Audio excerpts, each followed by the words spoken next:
Bună, dragii mei, vă salută Ticu de aici din atelierul cu minuni și iată, în cele ce urmează vă prezint continuarea lucrării de azi dimineață, când vă spuneam eu voi trece la injectat.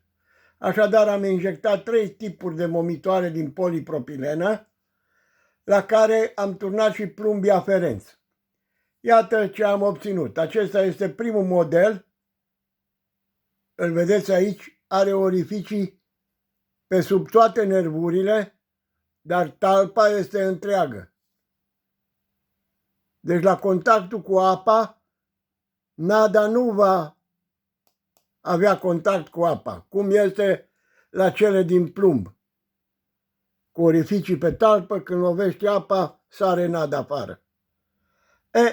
La aceste momitoare, acest model, am conceput și realizat 5 gramaje, 40 de grame, 60 de grame, 70 de grame, 107 grame și cel mai greu 157 de grame. Este pentru zona berzască sau apele cu curenți mari, ori pescuitul din barcă. Îl vedeți aici, are piciorușe, se încarcă cu presa No Name din silicon sau cu presa cea mai mare, XXL, de la Team Feeder. Aceasta este cea mai mare presă celor de la Team Feeder. Se apasă, vedeți, apoi se apasă pe talpă și scoate momitorul afară.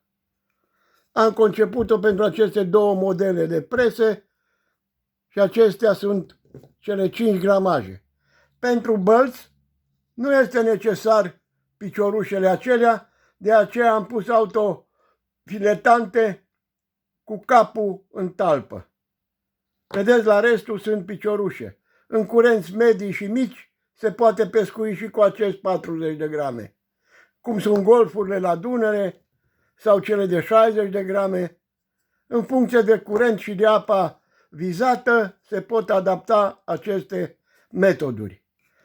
Alt metod, dar de data aceasta interschimbabil, îl vedeți aici, de 40 de grame, 60 de grame și 80 de grame.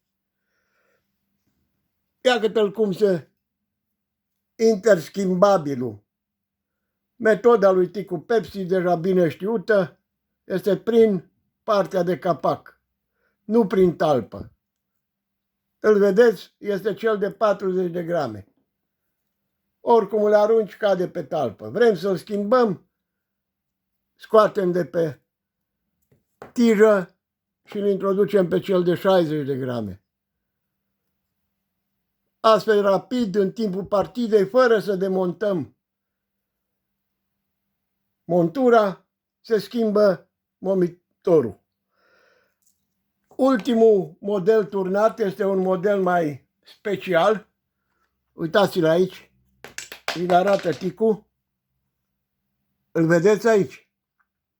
Este o realizare mai veche de-a mea, de acum vreo 5-6 ani, dar peste care matrița am dat astăzi. Și am zis, ia să o reactivez eu. Nu găsesc matrițele de plumb, așa că o să concep mâine matrițe de plumb ce vin aici în acest locaș. Acest momitor păstrează nada mai bine decât toate method feederele. La aruncări la distanță este cel mai indicat model.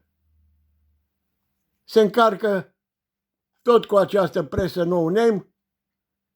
Vedeți, intră perfect în ea, se crăcește puțin de aici și se scoate metodul afară. Așadar, aceasta a fost meșteriala pe ziua de azi. Toate cele bune și multă sănătate. Vă salută Ticu de aici din atelierul cu minuni.